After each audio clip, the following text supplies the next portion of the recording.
അധികാരപ്രമത്തത കൊണ്ട് അന്ധമായി തീർന്ന രാജനൈതിക ശക്തികൾക്കെതിരെ പടകധ്വനി മുഴക്കിക്കൊണ്ട് നിയമം നിർത്താൻ ജനങ്ങളും ഏറ്റെടുത്ത BJP NDA സ്ഥാനാർത്ഥി രാജീവ് ചന്ദ്രശേഖർ നോമിനേഷൻ കൊടുക്കുവാൻ ഈ വാഹനത്തിന്റെ തൊട്ടുപിന്നാലെ കടന്നു വരുന്നു. അനുഗ്രഹിക്കൂ, ആശീർവദിക്കൂ. എന്റെ ചിഹ്നമായ താമരയിൽ വോട്ട് നൽകണമേ എന്ന് അഭ്യർത്ഥിച്ചുകൊണ്ട് സൂക്ഷ്മമായ മകനായി ചെറു പുഞ്ചിരിയോടുകൂടി കൈവീശി തന്നെ അനുഗ്രഹിക്കാൻ വേണ്ടി ഈ വാഹനത്തിന്റെ തൊട്ടുപിന്നാലെ കടന്നു വരുന്നു. അനുഗ്രഹിക്കൂ, ആശീർവദിക്കൂ. താമര ചിഹ്നത്തിൽ വോട്ടുകൾ രേഖപ്പെടുത്തി വിജയിപ്പിക്കണമേ എന്ന് വിനയ പുരസ്സരം അഭ്യർത്ഥിച്ചുകൊണ്ട് ഇതാ കടന്നു വരുന്നു.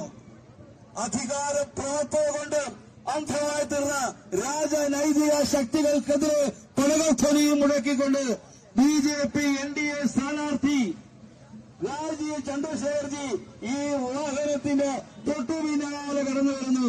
അനുഗ്രഹിക്കൂ, ആശീർവദിക്കൂ. താമര ചിഹ്നത്തിൽ വോട്ടുകൾ രേഖപ്പെടുത്തി വിജയിപ്പിക്കും.